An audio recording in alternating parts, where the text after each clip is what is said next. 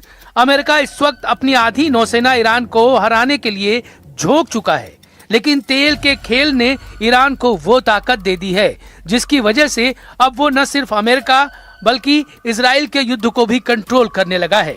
बल्कि दुनिया में इसका कहां और क्या असर होगा, इसका फैसला भी अब ईरान के हाथों में है। पुतिन ने कह दिया है दुनिया में तेल संकट शुरू हो चुका है।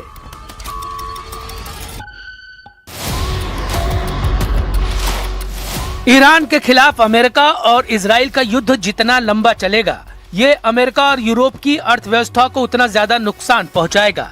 साथ ही खाड़ी देशों का तेल उद्योग पहले ही पूरी तरह से ठप पड़ चुका है।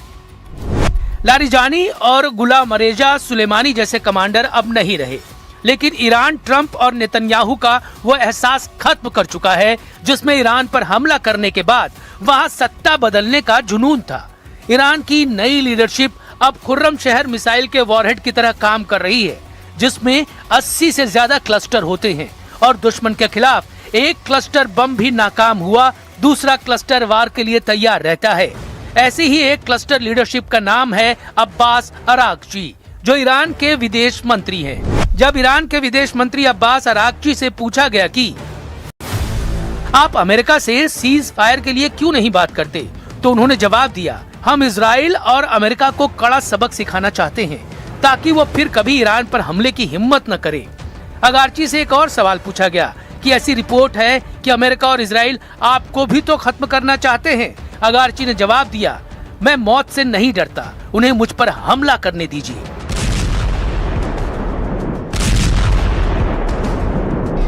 ईरान से आ रही रिपोर्ट बता रही है कि तेहरान, इस्फहान, करज और खुर्माबाद में सबसे ज्यादा तबाही हुई है। अमेरिका और इजराइल के विमानों ने ईरान के बैंकों, स्कूलों और अस्पतालों को टारगेट किया है। अब्बास अरागची का दावा है कि अमेरिका और इजराइल ने अब तक ईरान में 100 से ज्यादा स्कूलों और 55 अस्पतालों पर हमला किया है। ईरान के स्वास्थ्य मंत्रालय की रिपोर्ट है कि अब तक हुए युद्ध में 1500 से ज्यादा लोगों की मौत हो चुकी है। इसमें कोई शक नहीं, अली लारिजानी के जाने से ईरान को बड़ा झटका लगा है। वो इसलिए क्योंकि ईरान के सर्वोच्च नेता रहे अली खमेनी ने खुद उनको इमरजेंसी वाली कमान सौंपी थी। मरने से पहले लारिजानी ने खाड़ी देशों को मैसेज दिया था कि उनको अमेरिका और ईरान में से किसी एक को चुनना पड़ेगा, और युद्ध बता रहा है कि खाड़ी देशों ने एक बार फिर अमेरिका को चुना है, क्योंकि इन देशों में अब भी अमेरिकी सेना ऑपरेट कर रही है और ईरान पर ताबड़तोड़ हमले किए जा रहे हैं। ग्रीस से आए एक वीडियो ने बता दिया है कि जंग का दायरा अब पश्चिम एशिया से बाहर फैल सकता है। ये ग्रीस का साउदा मिलिट्री बेस है। यहाँ अमेरिका और नेटो के जहाज खड़े हुए देखे जा सकते हैं। यहाँ अमेरिका के टैंकर विमान भी हैं, इनके लॉन्ग रेंज वाले टोही विमान भी। सवाल है, क्या ये अड्डा अमेरिका और इजराइल की मदद के लिए बैकअप बेस बन चुका है? क्योंकि लाल सागर से वापस लौटने के बाद अमेरिका का aircraft carrier USS Gerald Ford भी यहीं डेरा जमा रहा है।